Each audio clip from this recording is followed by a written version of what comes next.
What is up, friends? Welcome back to another episode of Let's Talk Football Sis, where your favorite sister duo talks all things fantasy football. And of course, we add a little bit of female charm to it, because if we don't talk about what head coach is the hottest, then was it really fucking fantasy football for the girls, right? I feel it. I feel it. Well, welcome to week 11, because holy shit, I swear, I know, right? We're already in week 11. It's absolutely insane to think about. It is. It's crazy to think, like, you know, we kind of are almost to that point where things are wrapping up. You're thinking about your end of season. You're thinking about your playoffs. You're making moves to get to the playoffs, which, you know, you think you couldn't wait for football to happen. And then it just goes so freaking fast. So fast. Before we know it, it'll be over and we will all be sad and not know what to do in our little winter rut. So. Oh, I know.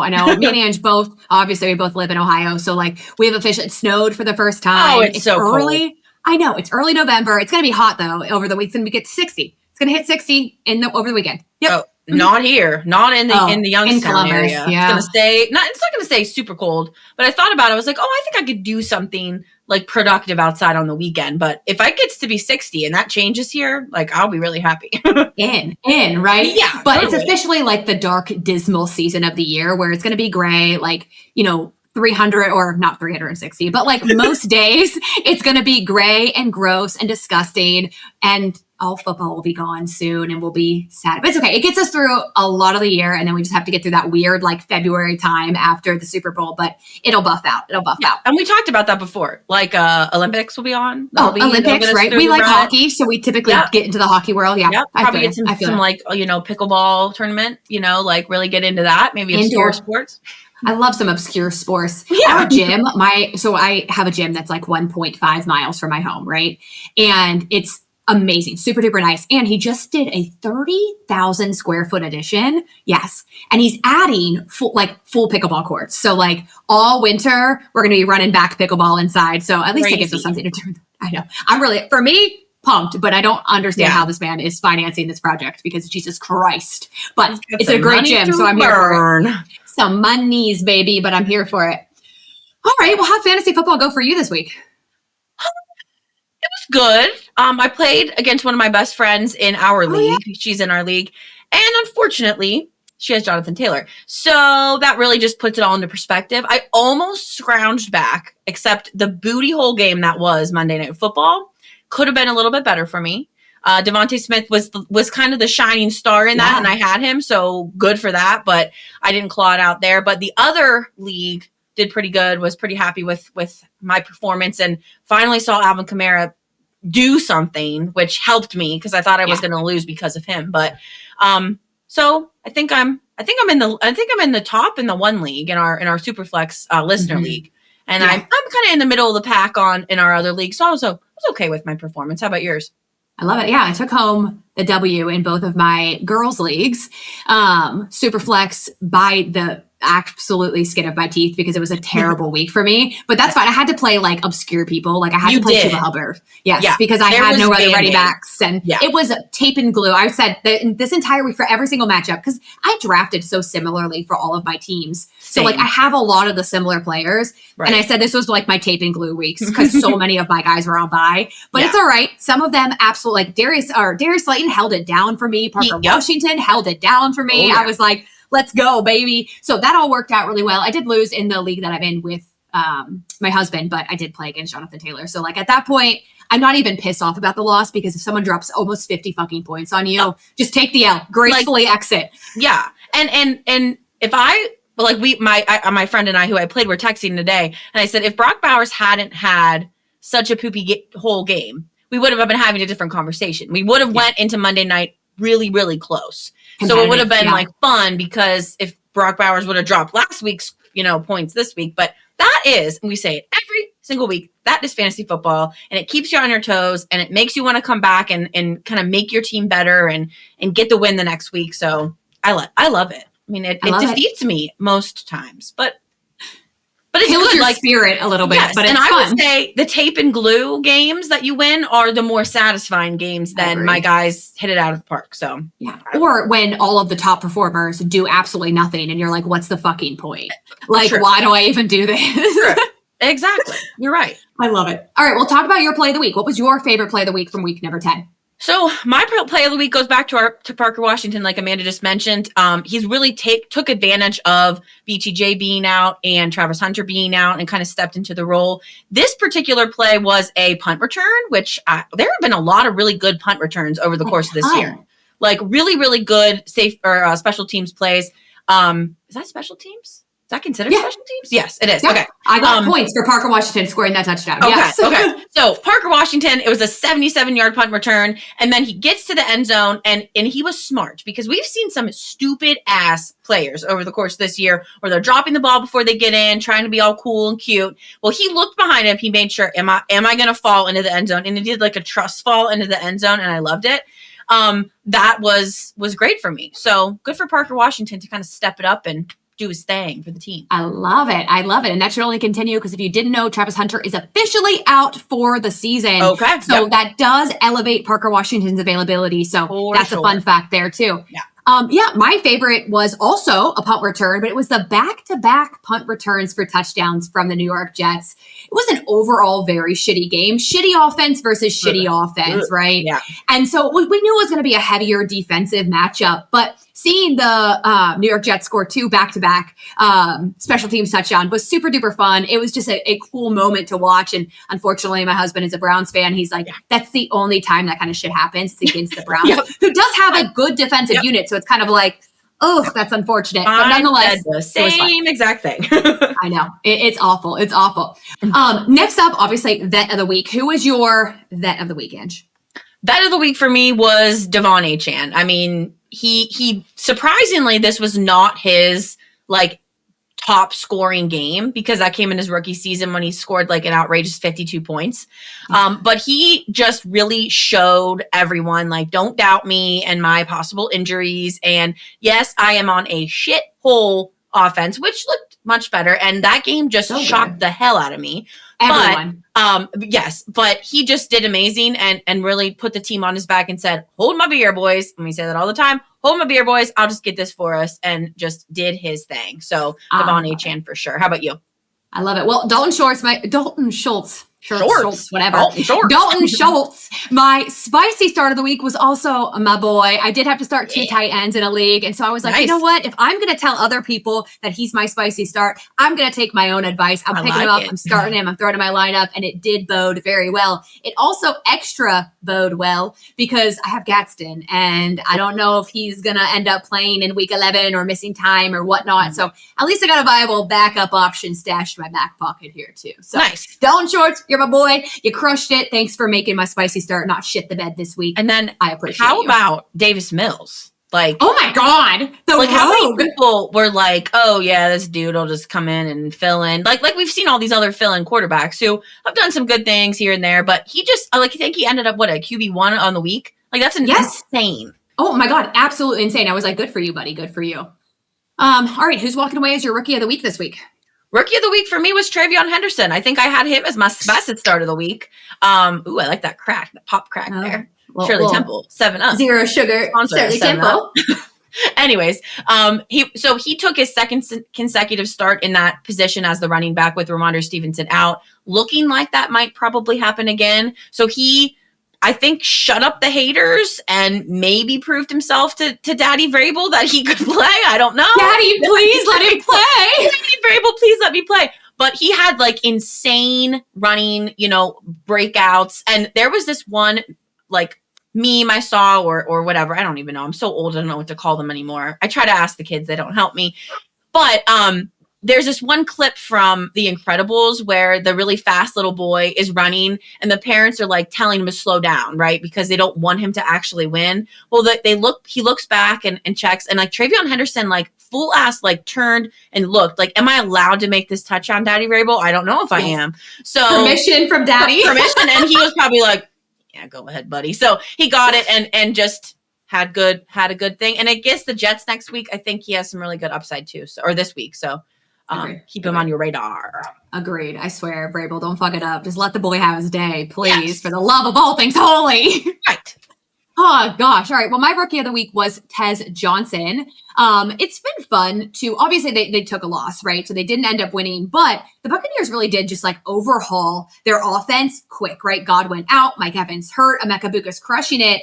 And Tez Johnson kind of snuck his way right in there and said, you need another guy? I'm going to be that guy. And I love that for him. Also, just single-handedly, his touchdown celebration is epic beyond proportions. The backflip, the form, it was raining. And I'm like, don't do it. But he did it. God. And he landed that shit. He stuck it. It was epic. So Tez Johnson, he had 4 receptions, 42 yards, 2 touchdowns. A great day for him. Also think he's a great play until we're kind of told otherwise. If they bring someone like Mike Evans back later in the year, maybe that tune changes. But for now, he's a great guy for your lineup as well. All right, well, let's go ahead and move into just a quick little injury report, some updates and notes we want to be looking at as you roll into week 11. Bam Knight did exit the game with an ankle injury, and he did not return, so just something to keep on your radar. Not that many of us are playing Bam Knight, but in the depths of despair of running backs, you might have had to, unfortunately. Dalton Kincaid did leave with a hamstring injury and was ruled out in the second half. Definitely something to keep your eye on since Kincaid is a heavy hitter in the tight end position.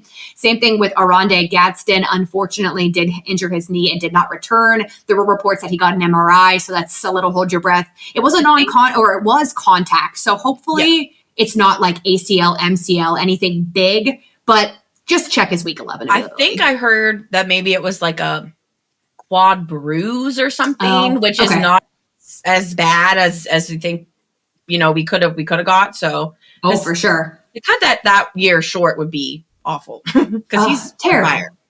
Terrible. Agreed. Devontae Adams is dealing with an oblique injury. So again, McVay said that he would have potentially returned to the game had the game been closer. McVay is like the most vague ass in the world. So we don't vague. Make vague. I trust nothing that man says. I'm like, you're just saying whatever, lip service to like confuse the next matchup. Get the fuck out of here. Like Shanahan Jr. Yeah, he does. Yes. Just watch him at him. Okay. Same thing with Jackson Dart. Concussion, left the game on Sunday. Garrett Wilson apparently is much more injured than we thought because randomly, that's a sketchy situation.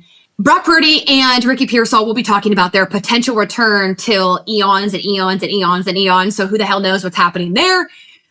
Chris Rodriguez did leave the game with a shoulder injury as well. So maybe that limits how many Washington Commanders running backs there are at this point. J.K. Dobbins, he's probably going to miss time. So he's likely going to end up being out week 11 at least. They are talking about does he need IR or not, essentially. He did have a nasty hip drop tackle happen to him in that game.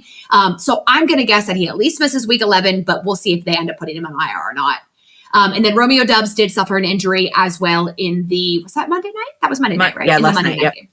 Okay, Romeo Doubs as well. So those are some big names to keep on your radar at this point. But without further ado, let's get into why you're actually fucking here. Let's talk about some week 11 sit-start matchups. And I'm going to go ahead and kick us off this week with the Thursday night game. We are talking I almost said the wrong teams. It's all good. We're talking the Jets versus New England. I almost told you all that the Colts are playing the Saints, but the Colts and Saints, they're on bye this week. So Danny Dimes, Jonathan Taylor, that would have been the most epic if it was April Fool's. Oh, April Fool's. We just rolled with it. Start them all, guys. But start them all. Not happening. But the Thursday night episode. That would have been the episode you share it with all your man friends and say, "Yeah, listen to this podcast. This is who I listen to," and then they'll never listen to us. Then we don't have to worry about them. I love it. All right, Thursday night, Jets versus New England. Let's get into it. So we're going to start with the Jets. The Jets do face a tough defense in the New England Patriots, and the Jets' offense is just, let's be honest, not exciting at all right now. So there's not a ton of players that you're even going to trust, not only because they are hard to trust, but because they are facing a difficult defense in the New England Patriots as well.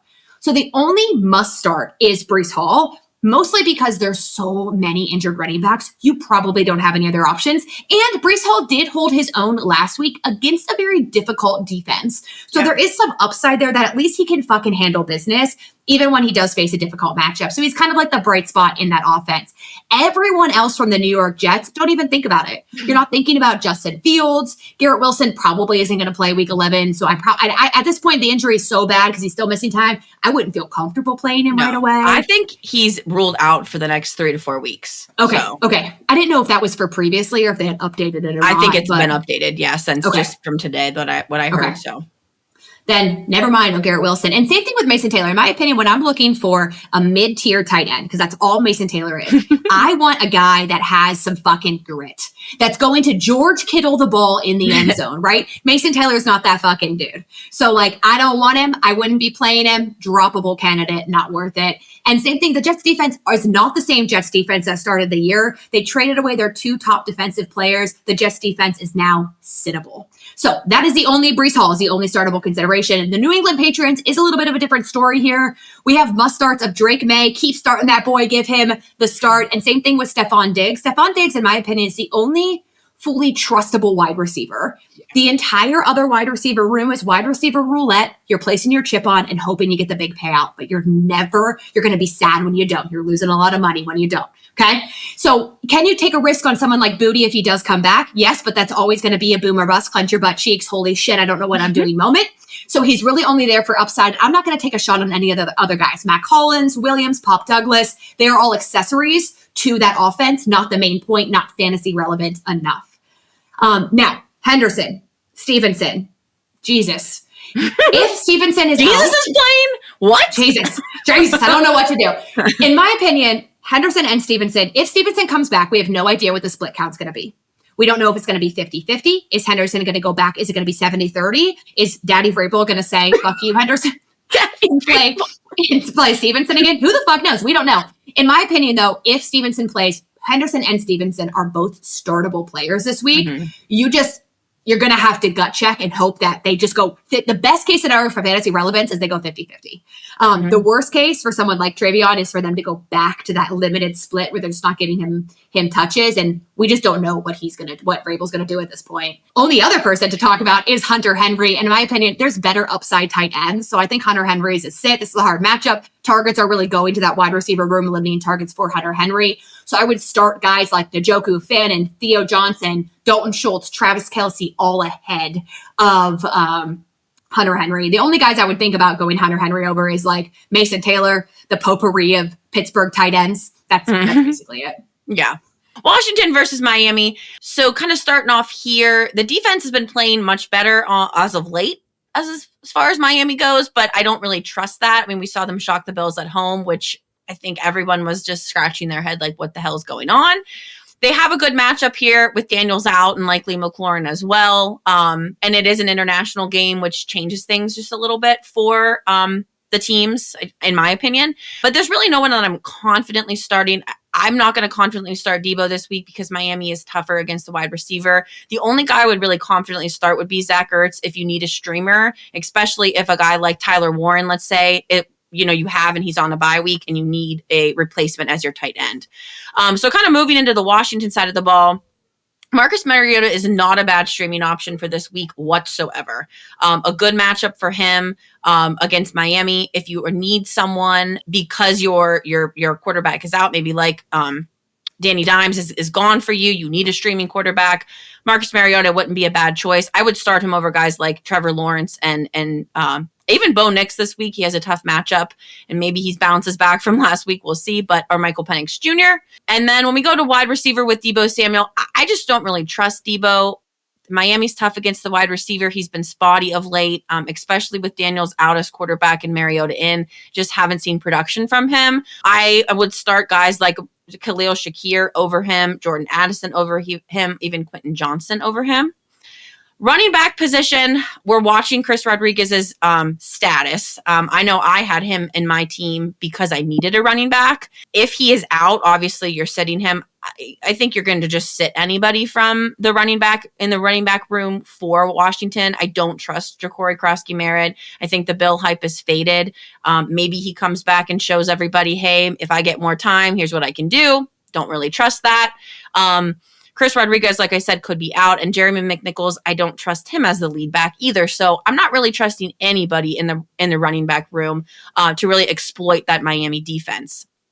Like I said, Zach Ertz would be a guy who I'd play over guys like Evan Ingram, Dalton Schultz. Moving into the Miami side, most definitely guys you are starting on the Miami side are Jalen Waddle and Devon Achane. Washington defense has been riddled with injuries. Those guys are must starts. They are the team's top performers.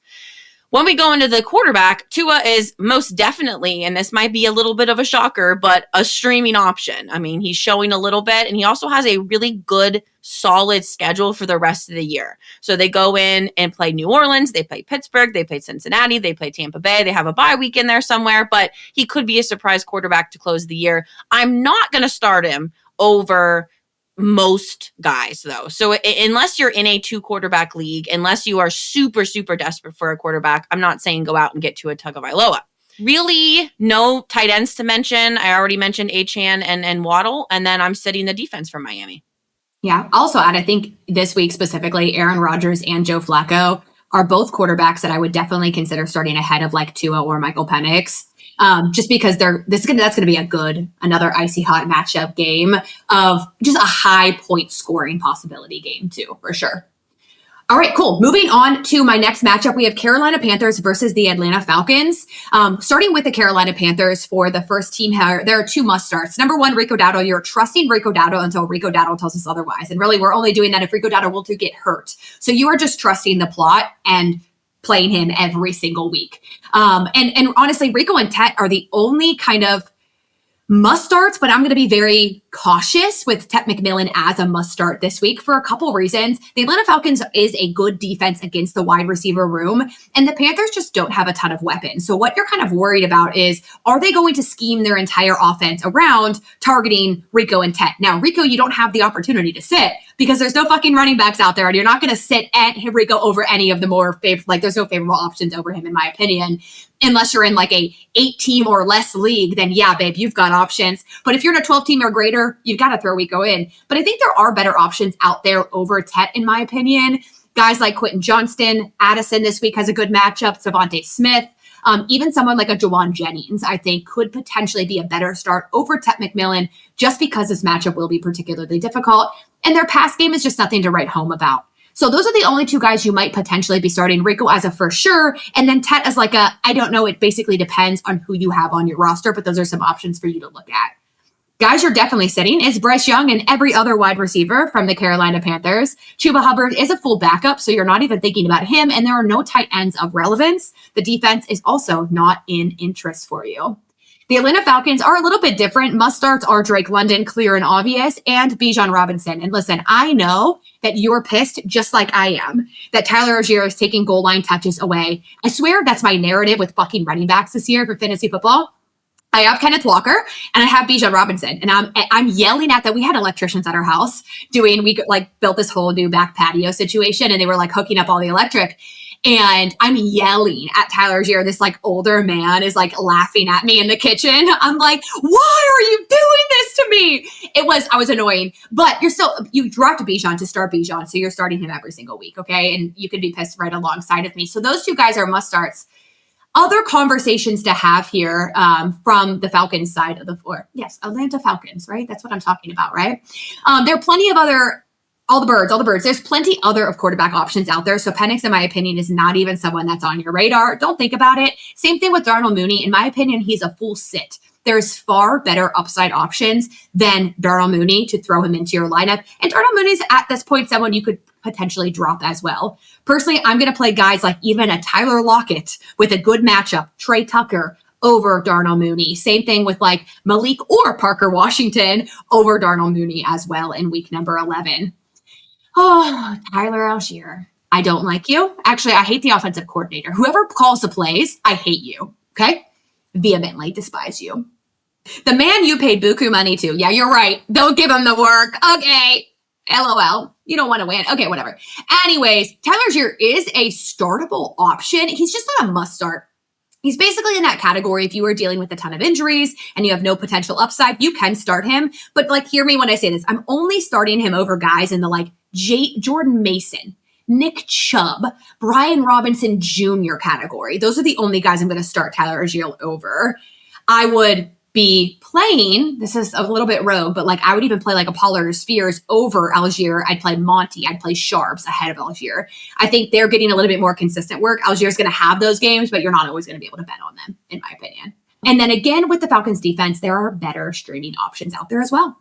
All right, next up, I got Chicago versus Minnesota. I feel like I should say that in accents, but I didn't.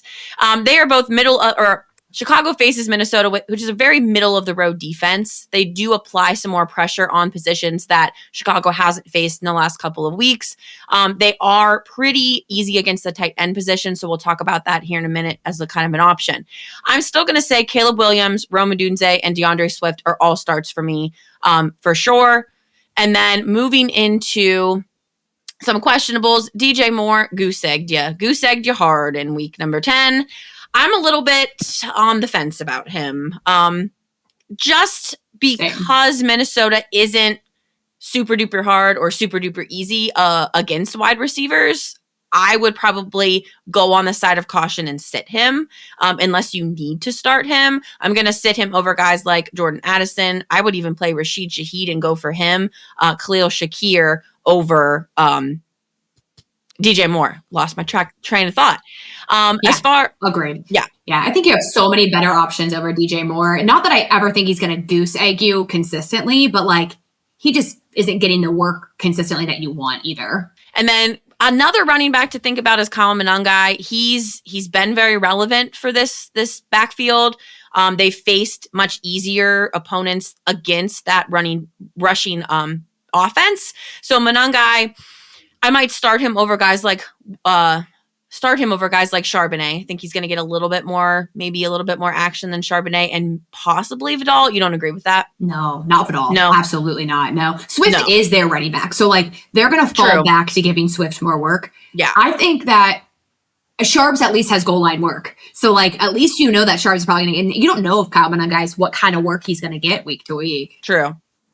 I'm going to sit him over guys like Woody Marks, Aaron Jones, even Demarcado this week, I think has a good matchup to kind of put him in a place there to start. And then when it comes to the tight end position, which Minnesota's easier up against, we have Colson Loveland to talk about. Now, Cole Kmet is back into play, but even with Cole Kmet back, Loveland was still very relevant. So he didn't completely go away. I would still take a shot on starting Loveland this week with this good matchup. He was second on the team in receiving behind Odunze this week. He's becoming more reliable after his slow start. And then the Chicago defense is not good. So we are sitting the Chicago defense. Going into the Minnesota side of the ball, the defense, like I said, is weak against all positions. It's a good matchup for the Vikings. They can give a little bit more pressure to the quarterback, and they can force turnovers just a little bit more. So guys who I'm definitely starting would be Justin Jefferson, would be Jordan Addison, would be Aaron Jones for sure. To talk about the quarterback, JJ McCarthy is not a bad streaming option, but he has been a little bit on the fence for me because he's not been super duper consistent. He's doing some things that maybe aren't doing, great things for the team. He's not getting the ball to his receivers like we want to. I would sit him over a guy like Jordan Love. I'd play Jordan Love over him this week, but I would probably start him over Mac Jones. I even probably have him over Bo Nix this week because of his a little bit easier matchup. If we're talking Aaron Rodgers or JJ McCarthy as a streamer, I'm going to go Aaron Rodgers this week over JJ McCarthy. The veteran there for me is a little bit more reliable. And then at the tight end position, I just still am not loving TJ Hawkinson. I might start him over a guy like Mason Taylor just because he could get into the end zone a little bit more. Maybe he has, like Amanda said, a little bit more of that grit. And then I definitely think about, because of this matchup, starting the Minnesota defense over Chicago. Agreed. We'll talk a little bit more about Jordan Love here in a little bit, and I'll give you some of my opinions. And this is the beauty about fantasy football, is everyone has slightly different opinions. My Houston next matchup, Houston versus Tennessee, which there's one team we can talk some stuff about, and then another team where we just really don't even want to have conversations about it at all. So we'll start with the more relevant team, the Houston Texans. Your must-starts is Nico Collins and Woody Marks. It does appear at this point, Woody Marks took more time from Chubb this week. It looks like he is their clear lead back. And Nick Chubb will still get work, right? He's still going to be able to be the relief guy for Woody Marks. And if they're winning by a lot, you're going to see a little bit more of Nick Chubb. Doesn't mean Nick Chubb's irrelevant. He just probably isn't someone you're starting. But Woody Marks now is someone you can confidently put into your lineup as a running back, which this deep in the year, when the running back room is sparse, if you held on to Woody Marks, good for you. Houston is facing the Titans, obviously, like we said, and this leaves a great position for the wide receiver. It's very, very favorable for the wide receiver. So obviously that puts Nico Collins in a better position. There really isn't any other wide receiver from the Houston Texans that I'm truly going to trust. The only conversation to have is Jaden Higgins. We did see his snap count increase in 2 weeks ago when Nico Collins missed time, and there was other wide receivers that missed time as well. After that, Jaden Higgins has essentially owned about like 50-ish% of the snap count, which isn't great and isn't terrible. In my opinion, this is a guy who, if you do want to grab him, you just basically want to roster him and wait to see what his snap count shakes out to over the next several weeks, see if they're really going to commit to him or not. If he isn't surpassing a 50% snap count, I'm not going to waste my time on him. But if he does in the future, then I do like Jaden Higgins, just not as a start this week. Davis Mills, man, don't get me wrong. You're not starting him. CJ's probably coming back. But like, oh my God, 27 completions, 292 passing yards, a comeback win. Baby, yes. He put that team on his back and says, we're going to win this shit. Let's go. He deserves a definite shout out there. For sure. The only other position here is the Tennessee is better against the tight end position, but I still like Schultz as a streaming tight end this week.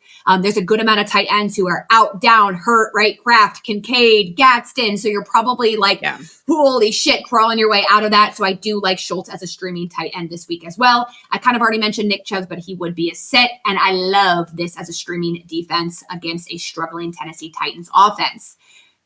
This one. Tennessee Titans, there are no must starts. 0 must starts, okay? Houston is a great defense. So Tennessee faces the toughest defense against both the quarterback and one of the hardest against the wide receiver, making passing options terrible this week. Cam Ward struggling, your Alec Eiermanner, DK, like these guys are not going to be able to get the fucking football, in my opinion. I'm looking to sit everyone. The only one you could put, or the only position you're maybe starting is the running back, probably because you're fucking desperate and you got to go Pollard or Spears if you have them, because you're not going to play like a Chuba Hubbard. You're going to play Pollard or Spears. Again, I already said this, but I would play Pollard or Spears over Algier just because at least they're getting consistent. They're going to get work, and like you just never know what's going to happen with a true backup running back, right? So those are the only guys you're just going to count on about 6 to 10 points, and that's it. And don't even think about touching the Titans defense. Cool. Poor Titans. I know last week we talked about, God, thank God we don't have to talk about Alec. Do I start Alec? I don't matter. I hate that question. I'm like, I don't fucking know. No. When I divvied up the games, I was like, oh, good. She got that game. She can talk about Alec Eilemander this week. Oh, no. I froze again. You're okay. My next game here is Buffalo Bills versus the Tampa Bay Buccaneers.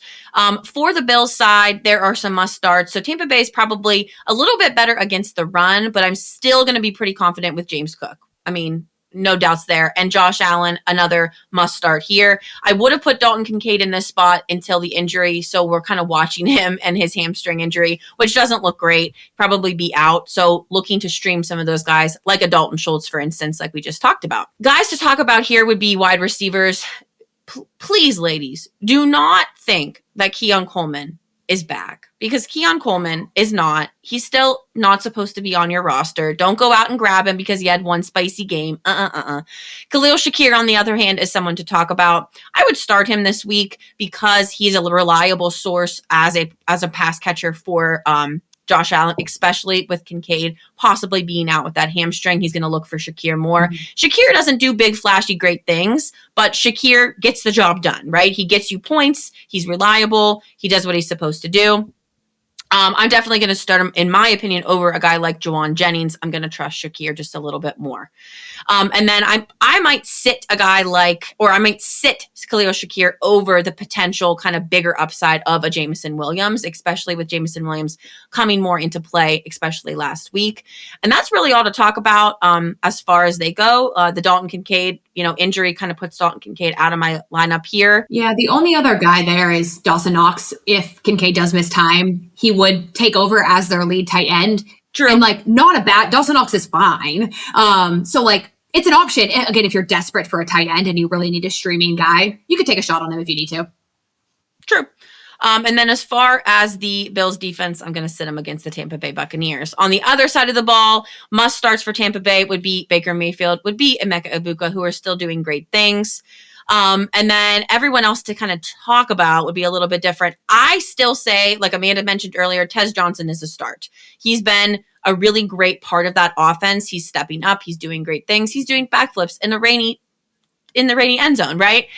So I'm going to start him over guys like Parker Washington this week, even Keenan Allen this week. Sure. I like Tez Johnson more than him.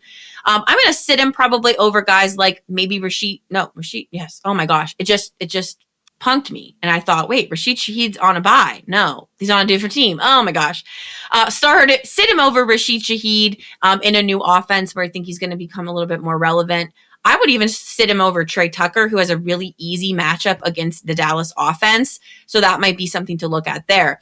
When we talk about running backs, Rachaad White is just not doing really great things, and we're still monitoring Bucky Irving's injury. When is he going to come back?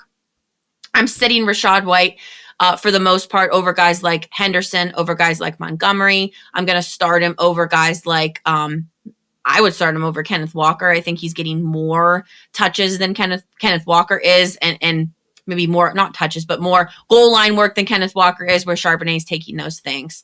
Sean Tucker might be someone to even look at a little bit here as well in the running back position. If they're not trusting Rachaad White as much, Sean Tucker might come into it. I wouldn't start him, but I think Bucky will be back soon. We hope it's not one of those, well, we think he might be back and then we're not getting clear answers. We want him to be back. That's the case for sure. When it comes to tight end, Cade Otton is a definite start. He's getting great targets from Baker Mayfield because of losing those big targets in the offense. So he is a start here, even if they are facing a Bills defense that is tougher against the tight end. Cade Otton's a good start for me.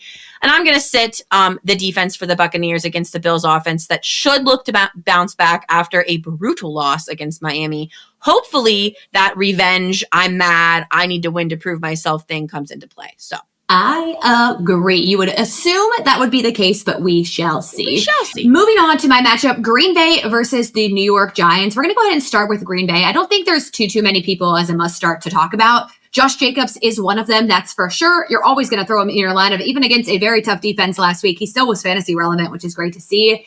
And then the Green Bay defense is a fantastic play this week, specifically if Jackson Dart does not play. This is like his 85th fucking concussion on the year. And so, like, who knows if Russell Wilson ends up being the quarterback. They fired the Giants head coach. Yes, that's James.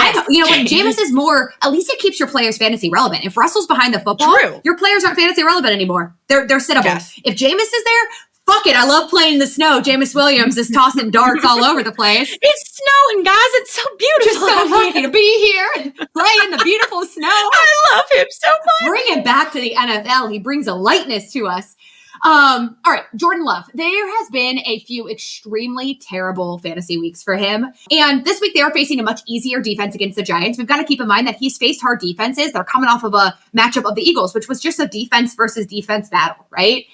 However, the wide receiver room for Green Bay is extremely hurt. Kraft is also out, right? And so Luke Musgrave says no, Tucker Kraft. So these are things to keep about. It's just going to limit the amount of passing potential there is for Jordan Love. Also, because the Giants' defense is easy against the run, I think this is going to be the Josh Jacobs show, which just means fantasy relevance for Jordan Love is diminished, making his point potential lower. So in my opinion, I would go upside of a JJ McCarthy over Jordan Love because the matchup's good for JJ, and he's got way more offensive weapons you can trust. He's going to sling the ball. He's throwing darts out there. He's taking shots, and he uses his legs a shit ton. So, like, that's my personal opinion there. I would also start guys like Caleb Williams, Jared Goff, Herbert, Stafford. I'm even playing Sam Darnold ahead of Jordan Love. That's just my personal preference, though. The only way I'm going to throw Jordan Love in my lineup is if I'm like, I don't know, I got to play Bryce Young or Geno Smith. Fuck no. You're going to play Jordan Love then, okay? Romeo Doubs exited the game, so we're not sure about his Week 11 availability. I'm not really going to start a Datavian Wicks or a Christian Watson just because, again,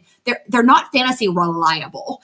Because it really is just hit or miss with their wide receiver room, I would start a Tez Johnson far before I took a risk on Datavian Wicks or Christian Watson, in my opinion. I would even start a Tet McMillan ahead of these guys as well. Just keep that in mind for your roster too. Luke Musgraves for me is not a streaming tight end that I'm looking at. Schultz, Theo, Kelsey, Andrews, Span, and Njoku are all guys I would be starting ahead of Luke Musgraves.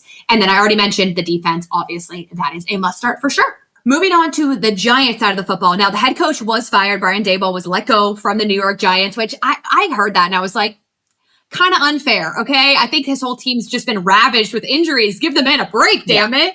Also, that's your husband's lookalike is now. I was just going to say, no. Every time he comes up, I'm like, why are you not being Brian Daboll for Halloween? He should have been Brian Daboll. Brian Daboll. And his husband looks oddly similar to Brian Daboll. Well, if you watch this on YouTube, you'll see a picture right now. We'll flash it because the resemblance is there. I'm just saying. It's probably the bald head, though, honestly. Usually it looks like a very, really any other bald-headed man. Correct. But the facial features are similar. Yeah, I agree. All right. Well, when a coach is fired, historically, typically that team has like a really bounce back performance right after that. But like, I'm not betting on that happening this week simply because Jackson Dart, I don't know if he's going to play or not. Homie needs to change the way he plays. Okay. Cause like he's putting himself in it. He can't play in the NFL if he plays like that.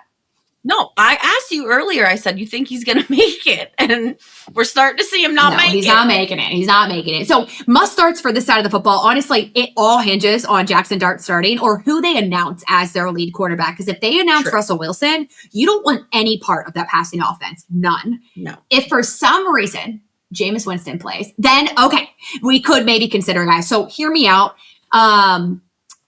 Darius Slayton had a great week. He did have that injury. He left. He came back. Just keep your eye on that. If Dart plays, I love Darius Slayton. If Russell Wilson plays, I'm sitting Darius Slayton. If Jameson Winston plays, this is a really good defense, but I might consider Slayton. Wan'Dale Robinson, same story here. If Dart plays, Robinson can play. If Russell plays, Robinson sit. If Jameson plays, you got an option. Sit, start, take a risk if you want to. It's just risky. Know that. Tyrone Tracy and Devin Singletary. Honestly, I'm not excited about starting either of them this week against the Green Bay Packers. We watched the Green Bay Packers handle business against Saquon Barkley, and these two men together aren't even half of Saquon Barkley. They're one leg. They're one Saquon leg. One large 500 squat Saquon leg. That is it, my friend. So I'm not excited about starting them. If you do need to start them, just again, tape your expectations. They're playing the Green Bay Packers. You'll be real happy if you get like 6 to 8 points from these guys this week as well. Theo Johnson, in my opinion, is the only tight end or the only player that I might consider regardless of the quarterback situation. And this is just because I think Theo Johnson, the tight end, he's got that get up and grit in him. He's going for things. Yeah. He's putting his body out there. He's a big body dude and he makes plays. So I don't mind a desperate Theo Johnson play if you need it. But like Cade Otton and all of those like more explosive tight ends, I would play ahead of Theo Johnson as a heads up. Oh, and the defense. I'm sitting the Giants defense. All right, going into round 2 of the Icy Hot Bowl here is Cincinnati versus Pittsburgh. Super excited to watch this rematch because hoping we can see our Pittsburgh Steelers tough it out. But it's fun to watch. It's fun to watch Joe Flacco.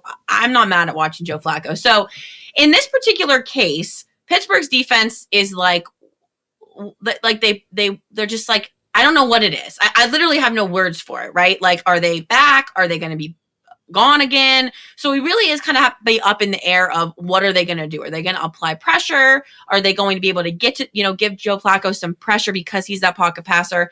We'll see. But Joe Flacco is definitely a good option here as a streaming quarterback if he's available. And we know we filmed this earlier and waivers go later, but if he's still available, he's someone to grab. Now, not someone long-term because it was released that Joe Burrow might be back in week 13 or week 14, and that might be really good for people. But it just really depends on, can Joe Flacco keep getting them wins so they become, playoff relevant. Other guys to start would be Jamar Chase, T. Higgins, Chase Brown. Those are really no-brainer starts for me on the Cincinnati side of the ball. If you are missing a tight end and you really have no other options to pick from, Noah Fant could be a good guy to look at because Pittsburgh is weaker against the tight end, but not someone you're going to go out of your way to grab. If you're really in a spot where, oh shit, I need a tight end and he's available, maybe in free agency, you can snatch him up. And I'm not going to trust the Pittsburgh defense necessarily, even against the Cincinnati offense, because they are explosive, because they can get the things done. So I'm not going to even put them as a streaming option for me this week.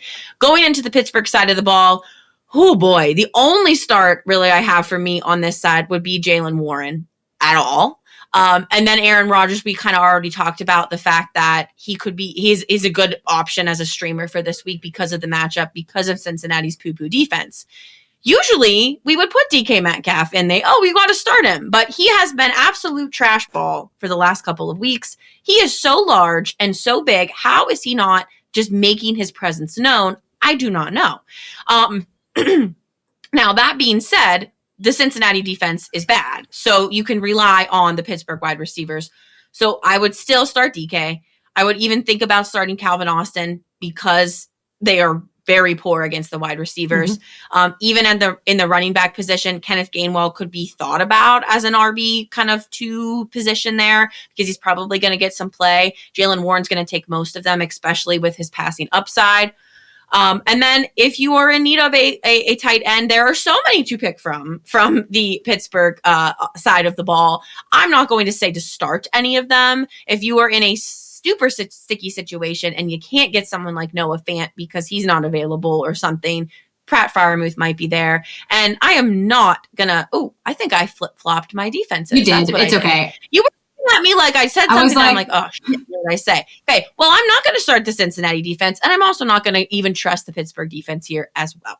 I agree. It's all good. I was like, I think we get it, though. You were talking about the Bengals. You just happened to sneak the wrong defense in there. All these old guys playing quarterback. Shit'll buff out. Shit'll buff out. All right, matchup next for me is the Chargers versus the Jacksonville Jaguars. We're going to go ahead and start with the Chargers. Must-starts for me here. Lad McConkey, it is the Lad show at this point, okay? Took him a minute. We were nervous. Now we're not. It is the Lad show. You keep running him back. At this point, Keenan Allen has not surpassed, 30 yards in multiple games. So I think we see he's put up some big games. I don't love Keenan Allen at this point. I think Quentin Johnston would get a must start ahead of Keenan Allen. Crazy, right? So Lad, Quentin Johnston, Jacksonville Jaguars have allowed the 9th most passing yards and the 4th most receiving touchdowns this season to the wide receiver position. That's why I like Quentin Johnston even better, because he does tend to get a ball a little bit deeper down the sidelines as well. I think Vidal, again, not an insanely hard matchup for him, and we've seen him handle business against difficult matchups. People say, I'm going to sit him. It's a hard matchup. He's still getting the bulk of the work. I think he's a favorable upside for that singular position. So I still think Vidal is a good play as well. Herbert, we're going to keep letting him be a streaming quarterback. I know he only put up 14.7 points this week, but that's still a solid showing, and it's much better than what Bo Nix and Jordan Love did for you. He's still relying heavily on his pass game, and he's a good streaming option. I would start Justin Herbert over Bo Nix, over Mac Jones, over Jordan Love. I would sit Justin Herbert, though, over Mahomes, Hurts, Drake May, and Josh Allen. I don't know why the Allens really got me confused there. Keenan Allen, in my opinion, I think you have more favorable options in the wide receiver position. Even someone risky like a Troy Franklin, even someone risky like a potential like a Parker Washington, a Tre Tucker, even like a Tyler Lockett potentially, maybe even Calvin Austin ahead of Allen, just because his production is slowly dropping, which he's old. We anticipated that. Gadsden, we're going to have to wait to see what happens with his injury, so we're not sure about that just yet. If you need a backup tight end, Schultz, Ertz, Knox, if Kincaid misses time, is all options.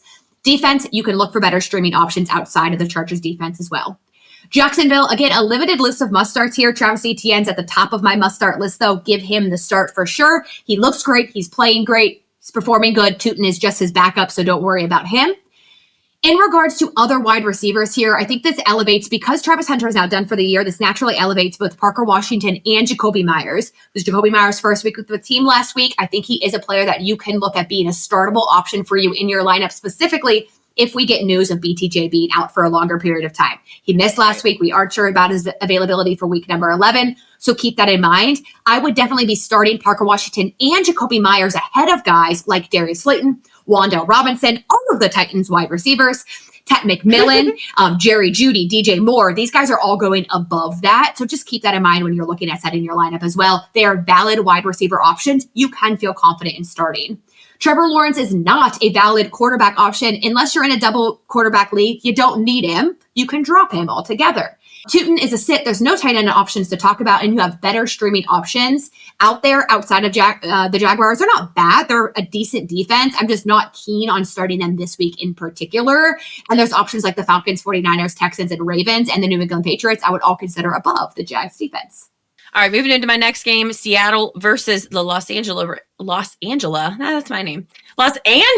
Rams. On the Seattle side, really the defense for the Rams applies pressure to the QB. is a little bit easier on wide receivers, but gives more kind of a tougher matchup against the running back and the tight end position. So there's a very clear start here, and that is Jackson Smith-Njigba. I mean, he is the top guy. When we move into the quarterback, Sam Darnold, I'm sitting this week, hit a very underwhelming week last week against a tougher defense. He's going to face a little bit of a tougher defense again this week. I would sit him over guys like Jared Goff. I'd even start Marcus Mariota with his matchup over Sam Darnold. Going into the wide receiver room, now we have a new addition of Rashid Shaheed, and he kind of muddies things up for Cooper Kupp. I probably trust Rashid Shaheed's explosivity, if that's a word. I just made it a word if it's not a word, more than Cooper Kupp. So I would start Rashid Shaheed in this particular matchup. I would sit Cooper Kupp. Rashid Shaheed was a little bit underwhelming last week, but it was like Amanda said about Jacoby Myers, his first week with the offense. He's going to keep getting better. He's going to become one of those startable guys for you. As far as the running back position goes, the Rams are tougher on the running back position. So Kenneth Walker and Zach Charbonnet are going to have another issue here with who are we starting, who are we sitting. I'm going to go with sitting Kenneth Walker. I'm going to go with starting Zach Charbonnet, in my opinion. I feel just because of the fantasy relevance, Charbonnet is the start. He's the one getting the points. He's the one that you're going to want for fantasy versus Kenneth Walker. Kenneth Walker's looked better for sure. By no means does Zach Charbonnet look like the better running back, but I'm going to trust Charbonnet here. On the other side of the ball, Los Angeles Rams, there are some very definite starts. You are going to keep rolling with the heater that Matthew Stafford is running on. You're going to start Puka Nacua. You're going to make sure you watch the status of Devontae Adams. Like we said, Sean McVay said he could return. I think he will be just fine. Mm-hmm. And you're going to start Kyren Williams. When it comes to other guys, someone to kind of take a look at is Blake Corum. You're not going to start him over Kyren Williams by any means. But we're in a sticky spot with a running back, he's someone that you can take a look at. But again, he is a sit. There really are no tight ends to talk about here on the Rams side. So we're not going to really waste too much time there. And then I'm going to start the Rams defense against this matchup. I love it. All right, moving over to San Francisco versus Arizona. Some must-starts on the San Francisco side of the football. You are starting CMC. You're starting Juwan Jennings. At this point, he's a very startable guy. Even if Pearsall, for some reason, does come back, I'm still very comfortable putting Juwan Jennings in my lineup. Same thing with the George Kittle himself. He's a great option. He's got that fight in him. We love to see it, and he had a great week 10 as well. Quarterback-wise, I still think you have better options outside of like Mac Jones. I'm not playing Brock Purdy if he does come back. I think you have better options. Not that Mac Jones is terrible. He does decent when he throws good touchdowns, but you're always wondering, is it going to be a CMC week or not? And is he going to lose touches to that? So I don't think he's a great option. Same thing with Brian Robinson. Yes, he gets some work as CMC's backup, but you're never going to throw him into your lineup because he is truly just CMC's backup. He's just a handcuff. Pearsall, who knows? We'll be talking about the re-entry of Purdy and Pearsall for the rest of the season. I feel like I'm probably not going to start him if he comes back right away. I think you got plenty of other wide receiver options with how many changes and injuries and all that kind of stuff that's out there right now. Defense-wise, they are a potential streaming defense as they face the Arizona Cardinals for sure. On the Arizona Cardinals side of the football, we've got Marvin Harrison and Trey McBride as your clear and obvious must-start options. And then looking over at the quarterback, like I'm not going to start Jacoby Brissett. He shouldn't even be on your roster unless you're in a 2-quarterback league. We talked a little bit, like there's no other wide receivers I would talk about from the Arizona Cardinals, and we've hit on Emari Demarcado a little bit. The reason that we talk about him is, number one, he fits the offensive scheme of the Cardinals very well. It's exactly what they like to see in their running back room. So he's being used frequently and he's relevant. Now, you're always going to be carrying a jumbo-sized bottle of Tums when you put Emari Demarcado in. So keep that in mind. But we did see Bam Knight get hurt in week 10.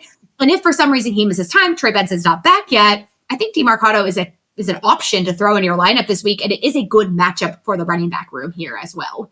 And the defense-wise, I would not consider the Arizona defense.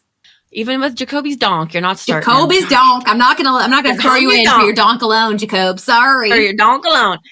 Okay, I'm gonna move on to Baltimore and Cleveland. Another spicy, scrappy matchup here. Must-start players. You're starting Lamar Jackson. You're starting Derrick Henry. You're starting Zay Flowers. I'm even gonna just say you're starting Mark Andrews. Yes, the defense for Cleveland is a little tougher, but we saw that kind of be exploited a little bit by the Jets last week. Lamar is too elite. Derrick Henry is too elite with Lamar back. Wide receivers are going to get more play here, and Mark Andrews is the guy that Lamar Jackson looks for. I'm sure Derrick Henry could throw to him as well. Who knows? You're going to sit guys like Isaiah Likely. You're not even thinking about him. He's probably not on your roster. And then when it comes to the Baltimore defense, I think it's something that you can think about starting this week. Is a very viable streamer if you need a streaming against this very weak and rookie quarterback, weak Browns offense, all those different types of things. Absolutely. When we go into the Cleveland side, the only guy you're starting is Quinshon Judkins. There really is no other person on that team that I would even kind of think about starting this week. The Baltimore defense is turning things around a little bit. They've been weaker in the beginning of the year. They're coming back a little bit stronger, and this offense is just not great. You're sitting Dylan Gabriel. Like Amanda said before, you are not rostering him. He shouldn't be on your roster, right? When are we going to see Shadur? We don't know. It's just, I think, a waiting game at this point. Jerry Jeudy, what the hell, finally started to show a little bit of some oomph, but I'm still sitting Jerry Jeudy. If you are in such desperate need for a wide receiver that you want to stash on your bench, maybe he's someone to look at, but he is not a start. When it comes to tight ends on the Cleveland side, Njoku and Fannin are still very much relevant, and they are both very startable this week against the Baltimore defense. And then going into the Cleveland defense, I also see them as a start this week to put that pressure on the Baltimore Ravens offense. Yeah, oddly enough, I favor the Baltimore defense over the Cleveland defense this week, as crazy nutty as we might say. But the Ravens defense is getting much better. Specifically, I think we had a view of them from the beginning of the year, and now that Lamar's back, they are getting better. So it's not a terrible defensive unit to trust at this point. I think we all kind of forgot about them for a hot second because they were so shitty at the beginning of the year, but they're getting better. They're getting better. All right, next matchup, Kansas City versus the Denver Broncos. So must starts from the Kansas City side of the football, Patrick Mahomes or Rashee Rice. Both of those guys, lock them into your lineup. Don't think too much about that. I know the Denver defense is good, but you're not sitting either of them for sure. The rest of the Kansas City team is like a clusterfuck of unknowns. So Xavier Worthy, in my opinion, this week is a sit. And guys like Parker Washington, Jacoby Myers, Tyler fucking Lockett just this week, Tre Tucker are all guys that would start ahead of Xavier Worthy, just something to keep in mind. And the running back room, I am looking to sit both Pacheco and Hunt if I can. I would start RJ Harvey over both of them. They're facing a very tough Denver defense against the run. Neither of them are all that exciting running backs to begin with, so I don't have a ton of faith in them. I'm also probably going to play someone like a Kenneth Walker over Pacheco and Hunt as well. I just think there's a little bit more upside as opposed to just Pacheco and Hunt getting absolutely demolished by the Denver defense, in my opinion. Travis Kelce, again, he's just a mid-tier tight end you're starting. You're really not going to be sitting a Travis Kelce at this point. He's shown us enough that he's at least being a consistent target for Patrick Mahomes. And he's just that mid-tier tight end. We're never expecting amazing things. He's not like a George Kittle or a Trey McBride or a Brock Bowers. But if you get anywhere between 6 to 11 points, you're fucking geeked. And more than that, you're riding a high. So that's what we're expecting from Travis Kelce. The defense for the Kansas City, I think you have better options outside of playing their defensive unit, in my opinion. Next up, we have Denver.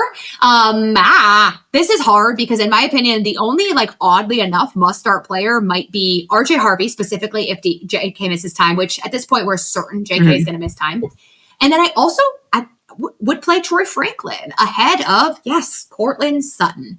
So this is, I will agree. Right? It's kind of the hardest conversation because at this point, Troy Franklin's getting targets like a wide receiver 1, but Courtland Sutton is their wide receiver 1. Bo Nix and Troy Franklin are connecting really well. And if they could just connect on that deep ball, we'd all be geeked out because he'd be scoring massive points. They just haven't quite connected on that deep downfield ball just yet. Again, in my opinion, I'm trusting Troy Franklin more than Sutton. It doesn't mean Sutton's an automatic sit, but I would start Quentin. I'll kind of give you context. I would start Quentin Johnston over both Courtland Sutton and Troy Franklin. However, I would start Troy Franklin ahead of guys like Jamison Williams and Parker Washington. Harder matchups, I would go ahead and start Troy Franklin. I would start Jamison Williams ahead of Courtland Sutton. I would start Parker Washington ahead of Sutton, but not ahead of Troy Franklin. So just some context to keep in mind in the wide receiver room. And then the defense is a great start, even against Kansas City. I think they're a fine defensive start for the week. There's no tight ends to consider there. Moving into my last matchup here would be Detroit Lions versus the Philadelphia Eagles. On the Detroit side, they do face a tougher defense against that Philadelphia Eagles defense, which we still see being very dominant. But there are some very clear starts. You're still going to start Jahmyr Gibbs. I mean, he's been on fire. You're going to start David Montgomery. The Philadelphia Eagles are a little bit weaker against the run versus the wide receivers and the tight ends. You're going to start Amon-Ra St. Brown. Even though he is a wide receiver, he is still just that dude. I love him so much. And I'm going to throw Sam Laporta in here as a start because he's just been such a pivotal part of the offense. He's just a kind of a tough guy who kind of breaks tackles and does what he needs to do. I wouldn't look to start Jared Goff this week against a tougher defense. I think there's guys, even like if you're just looking to kind of fill the position, in Aaron Rodgers or Joe Flacco, who I would play over Jared Goff, even a Marcus Mariota, who has the rushing upside of his legs to use there. And then the only other guy to really talk about here would be Jameson Williams. Now, we saw him kind of flash a little bit. I think he could be kind of a boomer buster in this particular matchup. Yeah. Moving forward, I don't hate him as a start because he's making himself more relevant. What do you think? Yeah, so Dan Campbell actually just started taking over the play calling for that offense. And I think part of it came from just like they weren't using the players the way they needed to use the players. They did commit to using Jameson Williams more frequently. I still agree that this week would be a very difficult start for him. I don't love him as a play this week. I think there's more favorable upside wide receivers over JMO this week, but at least if you held through the goose egg of Jameson Williams, as I did, you are happy because he is a playable option at this point. For sure. And against the Philly offense, I'm going to sit the Detroit Lions defense. I don't really trust them there. Going into the Philly side, as usual, there are some very obvious starts. You are starting Jalen Hurts. Do not give up on Jalen Hurts. I think that was a lot of our questions and our comments on social media was, Dart over Hurts or blah, blah, blah over Hurts. You still got to trust Jalen Hurts. Yes, he's had a little bit of a down game. Same with A.J. Brown. You still got to trust A.J. Brown. He's really been hurting you throughout the weeks. He breaks up with you. He gets back together. He breaks up with you again. I have a good question. Yes. Cortland Sutton or A.J. Brown? A.J. Brown versus... I'd still go A.J. Brown. I have more trust in A.J. Brown than Cortland Sutton. I think Troy Franklin's taking over that like trusty wide receiver role guy for Bo Nix. So I'm going to go AJ Brown over him pretty confidently. You're going to start Devontae Smith as well. You're going to start Saquon Barkley. You're going to start Dallas Goedert. There's really not a lot to talk about here. And you're going to start the Philadelphia Eagles defense. So it's pretty easy there if you have some Philly guys on your team. Love it. All right. Awesome. Moving on to my final matchup, which is Monday Night Football, baby, which I feel like the Monday nights, the Sunday nights, the Thursday nights, they have been sad football. So hopefully this isn't sad football because it's not a great defense matchup. So maybe a high point scoring game, which always makes it more fun. We have Dallas versus Las Vegas. On the Dallas side, you're basically starting everyone. You're starting CeeDee Lamb, Javonte Williams, George Pickens, Jake Ferguson, and Dak Prescott himself. They all get locked into your lineup. Overall, the Vegas defense has not been great. They showed up last week, oddly enough. But still, I don't overly rely on that. And the Cowboys' entire offensive unit looks great. They're operating well together. They're coming off of a bye week. So you're going to start all of those guys. The Dallas defense, no. That's the only time I say don't start the defense against the Vegas Raiders. I just don't think you want the Dallas defense lets up so many points. They're not very good. That's not a defensive streaming option I'm interested in this week. The Vegas side of the football, there's two must-starts, Ashton Genty, Brock Bowers. I know you're going to take the L's for Brock Bowers. You're going to take the punches. Bob, weave, get back up, keep putting him in your lineup because he's not a guy you want to sit because the time you do it, he's going to have a 38-point game and you're going to cry yourself to sleep. That's what we kept seeing too is women were like, well, if I put him on my bench, I know we'll pop off. It happens to everybody. Literally happens to everybody. Everyone, yes. Other players here, Geno Smith is a no. There's two guys that I think are contextually good starts this week. Tre Tucker, I think we're seeing him make his way as a fantastic weekly start at this point. He is the wide receiver one for that offense with the exit of Jacoby Myers. So I think Tre Tucker is a great start this week and moving forward, specifically because of the defensive matchup against the Dallas Cowboys. I think Tyler Lockett is a sneaky good start and a great option if you are desperate in the wide receiver room. He's probably going to make it to free agency in some leagues, and this could be a great pickup, plug, play. And just go for it if you're really desperate and you need some high upside. He's got that high upside for sure. And then I'm not even thinking about the Raiders defense because, again, I don't want any business in something facing the offense of the Dallas Cowboys. So those are all of your week 11 matchups, as we cannot believe it, are already in week number 11. But for our final segment, your favorite, I hope anyways, sweet, spicy starts of the week. Ange, kick us off with your sweet start of the week. My sweet start of the week is old man Joe himself, Joe Flacco. He is just going to be in such a juicy matchup against the Pittsburgh Steelers. If he does anything like he did the past couple weeks with the insane amount of old man arm throwing, he is a sweet start for me, for sure. I love it. I agree. He's going to have a great game. My sweet start of the week is Jalen Warren, obviously facing the Cincinnati Bengals defense. We have seen a very struggling Steelers offense. I hope that's not the case this week as a Steelers fan myself, but their pass game has been, there's been a lot left to the imagination, my friends, but Jalen Warren has been the upside, and against a struggling Cincinnati defense, that upside is even greater. So Jalen Warren is my sweet start of the week. How about just spicy start of the week?